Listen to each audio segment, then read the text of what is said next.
it's one of the lowest competencies of HR leaders is actually technology. And the second part, lowest one is data. So we did a survey this year. We conducted across 400 HR leaders across the country. The most shocking stat that I saw is the percentage that are still doing planning in spreadsheets. It's almost 50% said they lacked clear visibility into the current state of the organization. The second part of it was they don't feel comfortable at all around succession. I also think, though, at the same time that we in the HR tech space have let HR down in many ways of making that easier and more intuitive. And it's not about displacement. It's about taking things off your plate and allowing you to go do other things. Hey everybody, it's Tim Sackett, and we are back with another edition of HR Famous. And I have a guest today, and I'm excited about having this conversation because it's timely as we get to the fourth quarter of 2025. Tom, tell everybody kind of who you are, what you do, where you came from. We'll start at birth and we'll move forward. This is the Joe Rogan podcast. We're going to go 5 hours. No, I'm just kidding. Awesome. Thanks for having me, Tim. So Tom McCarty, I'm the CEO of OrgChart. I've spent most my entire career in technology. Did a long stint at Dell and then moved into the software space. Following that, doing different, did a bit at Intuit and different growth stage companies, and have been running OrgChart now for a little right at 4 years, and obviously getting to know the HR community extremely well over that period of time. And excited to chat today. Tom, and I think it was Tin Cup that probably estimated there's 10,000 products in the HR tech space. It actually might be more. That was a number he came up with. Again, did some kind of guesstimation math of some sort when he was doing all these reports back in the day. It could be exponentially more than that now. So what I find is like most of the space, they know a tiny fraction. Like it would be an interesting survey. We should do the survey. Like name every single HR product you know. I bet the average person couldn't in HR couldn't come up with more than 10 or 15. And so what you know and what your marketing team knows, right, is like we're constantly trying to get the word out of like who we are, what we are. So explain to everybody kind of what OrgChart is, and the best elevator pitch you could give it. Yeah. So, we are built for HR and used by HR. We talk a lot about the fact that we give you the org chart you need whenever you need it. But we think about that differently because I think a lot of HR thinks about org chart as just like that name, title, reporting structure. And man, it is a painful and manual process today. Despite the 10,000 products that are out there that you mentioned.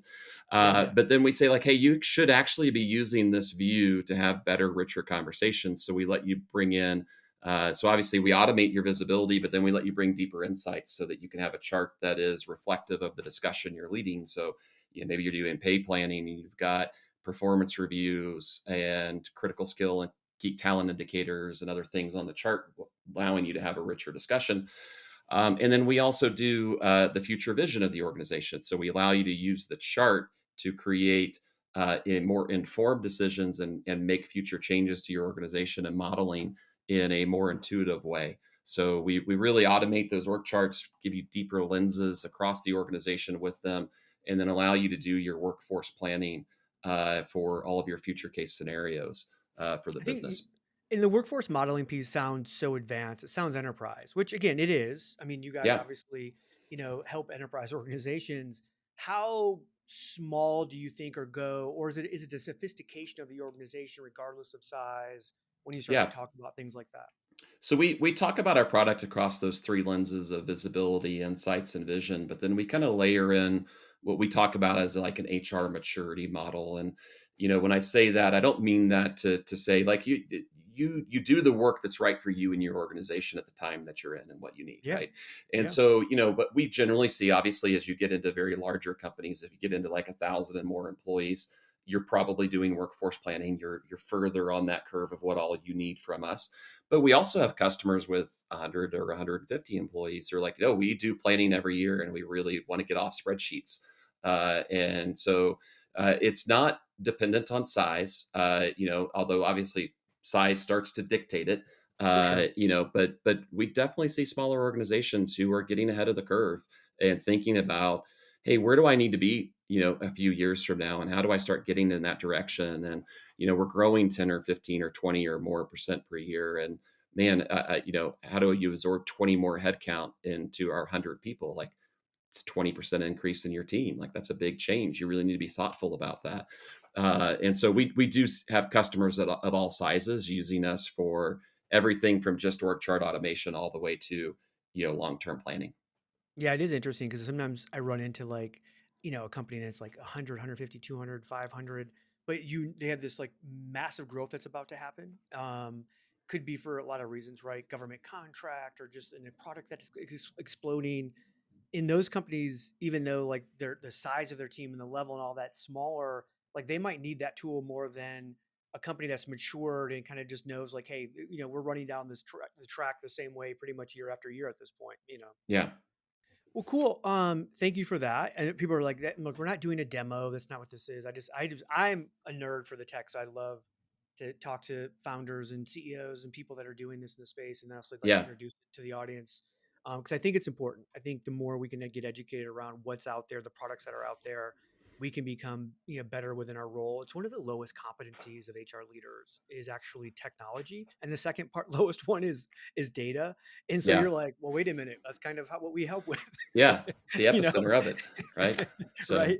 And yeah, so so that's why I'm so intrigued by kind of what you guys do because I mean, outwardly people would be like, so it's an org chart. You're like, no, but it's so much more than that. Like the yeah, org chart part of it, it's the easy part. The harder right. part is like as you start to build through, it becomes really difficult. So Yeah, yeah, yeah. Well, and look, I mean, I think you're right too. I mean, when you look at it, like the competencies around technology and data, is a challenge or not the strength for your average HR leader.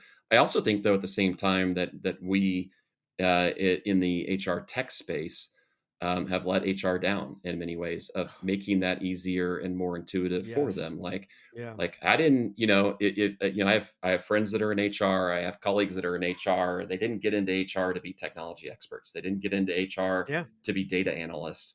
They got into HR to like help people achieve their best selves in their roles, to help companies make the best out of their resources of their people.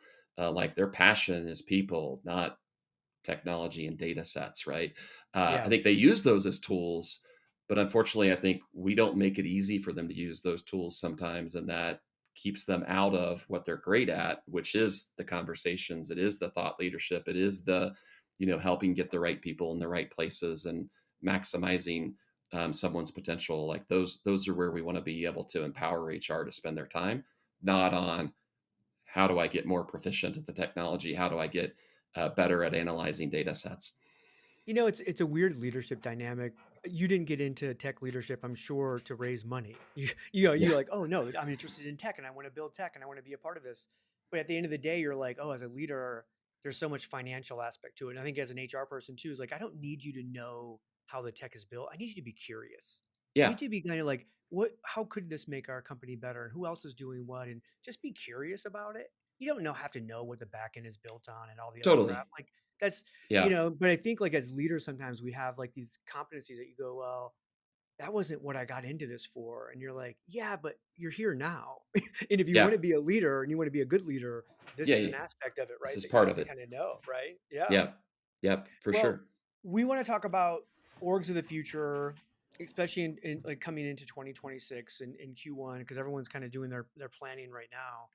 And it's a topic, obviously, you guys are kind of front and center. And as we talk about this shift into like so much of like AI technology coming in and changing what potentially that org might look like. Hmm. You and I kind of off, camera beforehand, we're talking. It's my view that like, yeah, obviously the org is going to change, but every single leader has a functional responsibility of what's going to change as well. And we tend to have all of this conversation around the tech. We're not having a ton of conversation around the actual, like, what does the future of our function, our org look Yeah, like, and what could it? And when we do, it tends to seem like almost like death scrolling, like, oh my gosh, people are going to lose their jobs, and you kind of get the media side of that because if it bleeds, it leads. We kind of see more of the reality of that's not really what's going to happen. There's going to be this evolution of the human worker in a lot of ways. yeah. And so, like, give me your take on that. Yeah, I mean, look, I think our customers are certainly deep in planning right now, and we hear from this of like, hey, how do you start thinking about your organization in light of AI, and where do you need to be putting your investments? Where are your people going to be in the future? I also talk to like, look, I'm in the tech space. I talk to a lot of people who are young in their career, and even my own kids of like, well, is there a career in development in the future? And I'm like, yeah, like it's not going away. I was like, I think it's going to change the capacity of what people do. If you have, you know, 500 customer support agents today, you might not need 500 tomorrow. But eventually there's this growth that starts to catch back up to it, where the capacity on a per person basis increases, but then businesses thrive and grow, and eventually you still are going to have to hire more devs. You're still going to have to hire more customer support people. I also think like this is the stage at which we start to get to innovate. This is the stage at which we could start to think about, well, if we don't have to do that, what could we go do? Yeah, What are the other things that we could start to do? Our CMO and I have had conversations on this, because there's a lot around marketing that's getting hit by like, hey, okay, well, so much can be generated from AI tools on the marketing space that we do manually today. Like one of the things is like, man, the amount of emails people are now getting is going through the roof. I don't think that's necessarily a good thing, insane. I right? bet I auto delete. When I say auto delete, I just literally like you go through your phone and just like check and just pop. And I bet on an average day it has to be 250 to 500. Oh yeah, yeah, for sure. Insane, But insane. like one of my questions though is like, is this an opportunity for us to start to think about how do we get more authentic? Is this an opportunity for us to think about how do we start to do other things that other people aren't doing to stand out from that? Like, and Yeah, so it actually allows us to start thinking about things differently and say, well, what can I go do? And I think as you're starting to get into planning and you're starting to get forward, like if you're not thinking about what your organization needs to look like 4 or 5 years from now, because let's all be honest, every one of us, every company, whether you're in technology or manufactured goods or services or anything else, it's AI is going to have an impact on how we do our jobs and how we run our businesses, how we engage with our teams and our customers. It will have an impact. So yeah. you need to start thinking about like, hey, what's this potentially look like, and then what steps do I start taking next year? Capgemini actually just did an article recently talking about this. Like, imagine your organization 5 years from now. What does it need to look like? Where do you see it being? And then what are the steps you start taking next year to start walking towards that, right? And so how are you educating your team on AI? It's not going away. Everybody needs to be thinking about it. Everybody needs to be picking up this new skill so that they can incorporate it. And it's not about displacement, it's about taking things off your plate and allowing you to go do other things. Like that is how I encourage people to think about it. It's interesting. When I first got my career, it was a common thing that you always had this kind of rolling 5, 10 year kind of strategy plan that organizations would really put a lot of time into and talk about, really across the every function. And it seems like over the last decade or so, it's kind of gone away because everyone's like, well, it moves so fast now. Like it's worthless to have a 5 year plan, right? Yeah. Because you're like, "Ah, God, the world could be, completely changed." And there's a part of me that goes, it can, but you can also, if you don't create that plan, you have nothing to go like vision to go towards, right? Like you Yeah. still have to go out and do the work because it, while everything does change pretty quickly, it also changes pretty slowly in the macro sense of things, right? Like Yeah. we know, like we talk about like, oh, AI and adoption and recruiting or whatever. And I'm like, 4 years from now, I'm still going to run into companies that are basically still collecting applications from by paper. And like, you're Sure. just going to be like, how the heck did you fall down a rabbit hole and no one Yeah. Yeah. found you? Right. Yeah. Yeah. Yeah.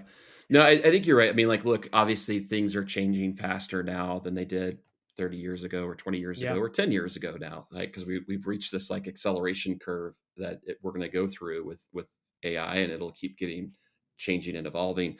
So like, can you plan for 5 years from now? Is like whatever you do now going to really happen 5 years from now? Well, no, it may not be like, but what if you were 80% right 5 years Yeah. ago and you Exactly. started Yeah. down the path and then you started building the right signals and you're adjusting every year? I guarantee you're going to land in a better place than someone who's saying, it's not worth it, so I'm just going to keep going without looking down the road, right? Because it's Yeah. changing to, I'm going to be reactive and not be proactive, is what you're basically saying if you're not going to go do advanced planning and look 3 to 5 years down the road. And so, no, none of us have a crystal ball. None of us are going to be able to say this is definitely what's going to happen 5 years from now.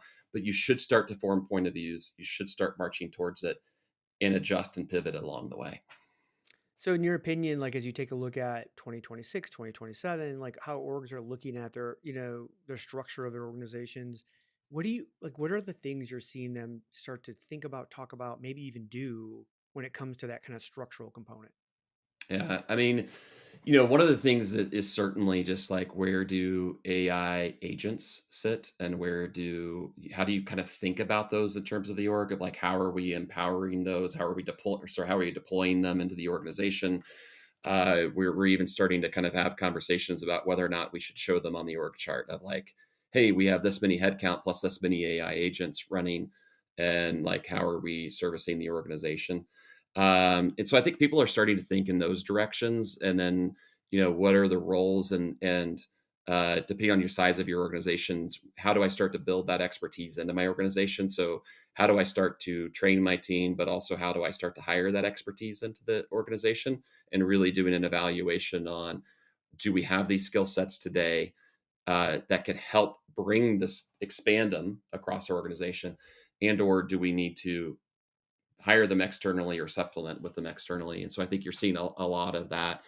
Um, that being said, like, I still think a lot of people are just trying to get to the right organizational structures in general. Like, we're talking about all of Still, this, man, yeah. but here's a fascinating stat for you, Tim. Like, Yeah. and we just talked about all this HR technology. So we did a survey this year.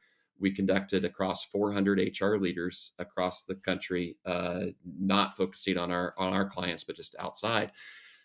The most shocking stat that I saw in today's day and age is the percentage that are still doing planning in spreadsheets. And of the 400 we surveyed, 98% said they're doing it in spreadsheets. And like, When I come do when on. I do HR tech presentations, that's the one slide I love to put up is what's the number one HR technology used today? Yeah. Microsoft Excel. Yeah. And no one guesses it. They're all like Workday, SAP, Yeah. Oracle, Yeah. blah, blah, blah. And you're like, Excel. And Excel. you're like, oh, Excel. and like, hey, raise your hand if you're not using Excel. Like, unless you're using or Google Sheets, right? Like, Right? you're using one of You're them. using spreadsheets. Yeah. And by the way, if you think it like, trust me, we joke that they didn't get into HR to learn technology and data, but I guarantee you they didn't get into HR to live in Microsoft Excel, right? Like, that's not where we want to be. And I think that the challenge I still see is like, despite all of the fact that you have, like, everybody kind of says, oh, well, you've got AI, so you could get to all of this data, and you've got all this rich data sets, and you have all these things. But are you gathering them all in one place? Are you making informed decisions? Or are we still in 2025 getting in conference rooms and getting on spreadsheets and making decisions? And we can have the most robust spreadsheets in the world, but are you making good informed decisions on your organization just on its current state? Because the other thing we got from it was almost 50% said they lacked clear visibility into the current state of the organization. Well, if half of the organizations don't have clear visibility in the current state, how are you planning your future state if you don't know exactly where you are today? And so, like, that is still alarming to me today. Is like, we're not where we need to be on making the right decisions without this kind of transformation that we're about to have. And so, like, even more so now, we really need to do a better job of understanding the current state, understanding the skill sets in our organization, understanding the strengths and opportunities in departments, and like, what do I need to do differently? And if you're not getting that good picture and looking at the right things, you're probably not making the right calls for the future. It's one of the things that we did a CEO survey in my company at beginning of last year, and really just digging in around HR, recruiting, like all these things, like what's working, what's not working. The top two things that weren't working from the CEOs, there were CEOs and COOs, right? So it's like the C-suite of on the operations side. Number one was our recruiting sucks across the board. They kind of just everyone kind of feels that way, and Yeah. part of it is we do really bad again reporting to the upper levels of how talent's coming into the company, what we're doing. We just Hmm. kind of there's this kind of like belief. It's like we're out there hunting when in reality 90% are just kind of posting jobs and seeing Yeah. who applies, right? The second part of it was they don't feel comfortable at all around succession. And like, Yeah. and that leads right into your Yeah. Yeah. kind of org planning is like, they're like, look, they just don't, I mean, like he's like, we talk about it, we have meetings about it, but like there is no structure around succession that we feel like we have the right people in place for the next generation of worker that we need, blah blah blah, leader we need, all of that. Now you might run into a CEO or a CO or somebody that goes at the highest level, they feel like they have a little bit, like I know my number Yeah. two is going to take over, right? Yeah. But even then, that's not even, sometimes they weren't even comfortable around that. They like, but as you go down levels to VP to director to manager, they're like, it's a complete crapshoot whether we have anybody or not. We have no idea. Yeah. I'm Yeah. like, wow. Yeah, these are the two things. I mean, like succession planning, so important, and I think it's important in two capacities. Like, if you're really doing good succession planning, then obviously you're looking internally and you're having a better idea of the bench strength that you built in your organization. And by the way, you're doing the right thing of like starting to show better career paths and career discussions with your team, which they care about, right? Like they want that, and so I think it's twofold that you get out of that. One, if you're doing this well, then hopefully those critical roles are coming from within your company. And you're actually saying, hey, we know this is probably coming a year from now. Who are 5 people in our organization that could do that role? And then what are we doing in the next 12 months to get them ready for it? Right. Yeah. And to like help build their skill sets and get them ready for it. And like think about the investment you're doing in those people and like how much more likely you're going to be successful with that role if you're taking those steps internally. Right. I think on the recruiting side, though, like I would actually argue, like part of the problem with like getting the right fit people in is like, are you really identifying well what you need when you open that rec? Are you just going to go hire the next developer, or are you looking at the team that developer is getting hired on and looking at the strengths and opportunities of that team and saying more specifically, who do I need to be getting? Yeah. Like, right? Like think the team analogy, like if you were to look at any sports team, they're going to look at the strengths and opportunities and say, well, we're missing these couple of components. How do we go fill that component, not Yeah. just the next player on the team, I love right? the And team, so like that team analogy yeah, like that, and because I think so many get caught up in the family analogy, because like they went for they're looking for the engagement side. yeah, yeah, And I'm like, really, organizations are more team than family. I'm not going to kick my uncle to the curb because he right, stopped producing, right? yeah, But yeah, if I have a wide receiver that stopped producing, bye, I'm going to go find a younger right, one, yeah, yeah, or more yeah. experienced You one that don't better you don't perform interview for to be part of your family, me. Right? Yeah. right? Yeah. You don't fire your family, but yeah, teams are like, hey, we want to work together, we want to be cohesive, we want to build a great culture, and we all have responsibilities and things that we have to deliver. And yeah, I think I agree with you wholeheartedly. But I also think that especially once you start to get to a certain size, you stop thinking about that team aspect, and you just say, well, I need another developer. I need Yeah. someone with these You're these 100% things, correct. or I need Yeah. another customer support person, or I need another demand gen manager in marketing. And you need to be looking at the team you're hiring it on and saying, well, what's missing in this team? What are the skill sets that are there and not there? And how do I get a little bit more specific than just like we get too general on these, and then we're not being specific. The less specific we are on what we need,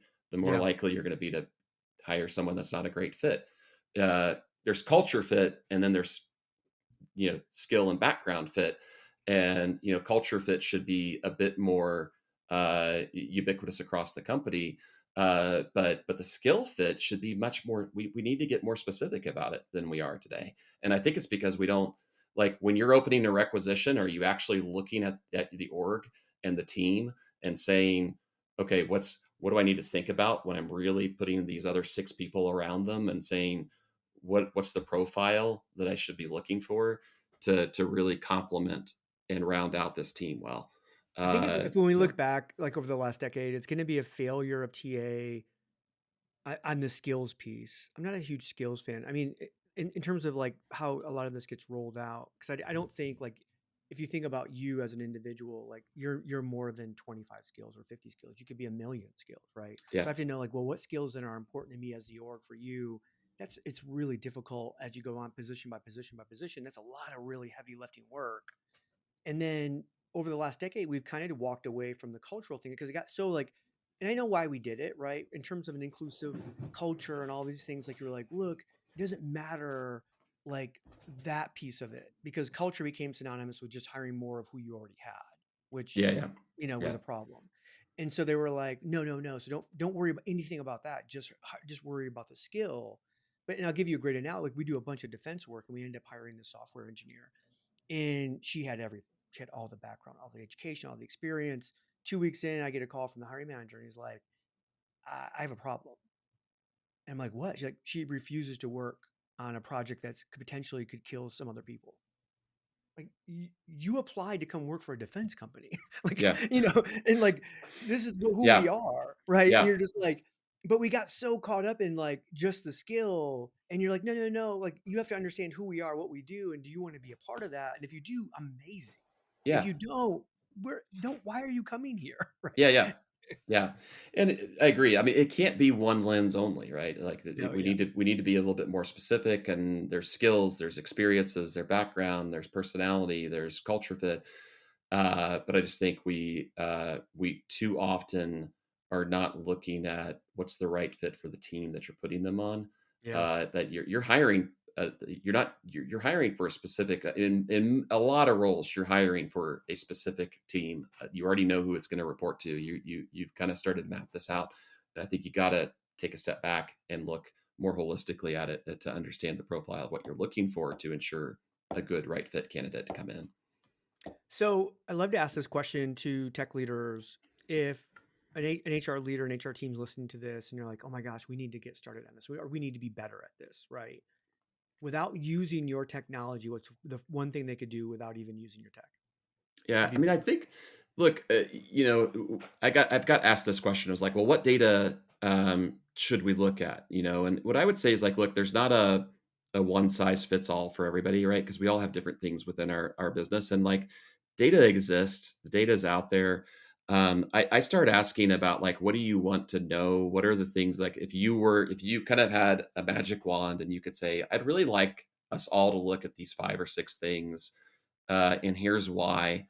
When I'm doing annual pay planning, would you love it if all of your managers considered the same 5 or 6 things at minimum, right? But the reality is we don't. We all have different Yeah, lenses of which we look at it at, and so I kind of start there and say like, forget about how you're like don't learn all of the different types of data that are out there. Don't try to learn everything. Start asking better questions of what you're trying to understand, and then say, well, if I to get the answer to that question, what do I need to know, right? yeah. And so like that's where I would start, and then try to get how do you get more consistent about making sure that when you're doing pay planning, when you're doing a riff, when you're doing a 20% growth initiative, that you're being more consistent in what you look at and the questions you're asking across the organization, right? And so like that's what I would say is like the technology, the data, the resources are out there. You need to have a better idea of what you're trying to answer and what you want to look at, because I think if I put 500 options in front of you of different data and metrics that you could look at, you're going to get overwhelmed, Yeah. and you're going to be like, whoa, I don't know. You don't need to look at all of them. You don't. And not every organization, some organization needs to look at some of them, and a different organization might need to look at completely different ones. And so like it's important for you to start to identify what that needs to look like for you. And then I promise you the data and the tools are out there to get it. Right. But It's an yeah, interesting evolution of leadership. You think about like becoming a leader in the past. It was always the best leaders seem to have all the answers, or at least we hired them because we thought that was the case. yeah, In this is world of AI has all the answers, so it's the best leaders are going to be the ones that can ask the best questions. And I mean, that's really this whole prompt thing, right? Is like yeah. I mean, if that's you the have the ability to ask the concept of. right questions, you have all of this data, you can layer in AI. Like the reality is are you inquisitive enough? Are you curious enough? Are you, I mean, thinking about it in a different way that you're going to ask different, better questions, I guess. Yeah.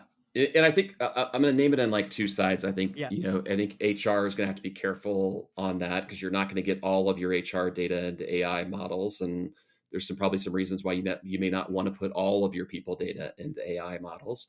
Yeah, Um, unless you're building a private model just for that, like, yeah, which is exactly. super expensive. Yeah, Yeah, which you're not going to probably, right? And but so you do need a way in which you're going to better bring together all your disparate data sources so that right. you can do that. You do need to teach your team. Like that's something that organizations need to be learning is like how do we prompts and questions to AI is going to be how you get AI to give you better outcomes, right? And that's a skill set we all need to learn. Yet at the same time, if you take AI away, like when is learning how to ask better questions not the right thing to do, right? Like Yeah, ask better questions. Like we all need to get more curious. We all need to ask better questions. And I think in some ways we've gotten complacent in that yeah, because there's so many things at our fingertips that we assume somebody else already figured out what questions to ask. And that's why I'm like, don't look at and ask everybody else what data you should be looking at. Like figure out how to like what matters to you and your organization, what are your values, what are the things that are important in how you run your business, and then start to say, well, if those are the things, then what information do I need to understand it better, and make the data and the framework work for you, not you force your business into someone else's data and framework. yeah. All right, before I get you out of here, trying to like, so you think about org chart, you think about what you guys do for the clients you work with. Foundationally, who are your best clients? Not brand wise. I'm thinking about what they have. So like, if you're like, hey, we work really well with companies that are have big HCM and kind of have some data, whatever that might be. I don't care. Like, what are the ones that you're like, oh, these are the clients that we would put up in front of everybody because foundationally they came to us this way. Because I think what happens is people listen, they're going to hear about this, they're going to be interested. And I'm wondering what are those that are going to be immediately we can help you because. Yeah, I mean, look, we focus right now for with any organization greater than 100, Yeah, and because at that stage, you need better visibility into your organization. You're probably doing a lot of this stuff manually. You're probably going into planning and pay planning and other decisions with incomplete data sets, right?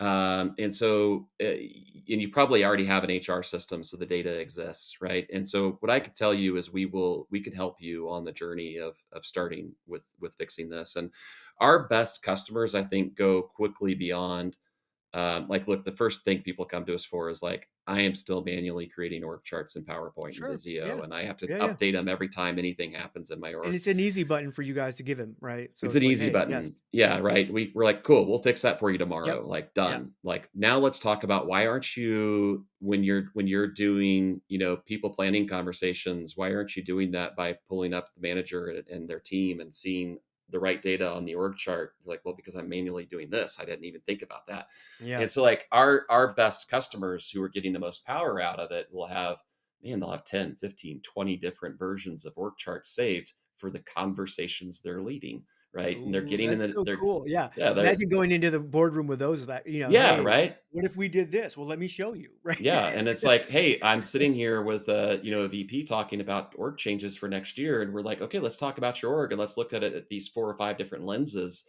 before we start making changes, right?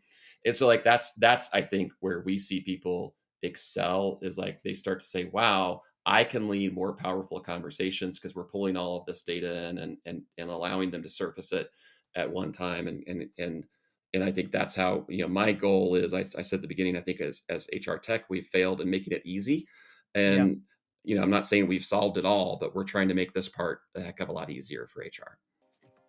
So, Tom, how can people find you? They have questions. They're listening to this. Where's the easiest way to find you? Yeah, well, you can find us at theorgchart.com, and obviously, we'll any from our team who can help out. Please feel free to reach out to me on LinkedIn or follow me on LinkedIn as well.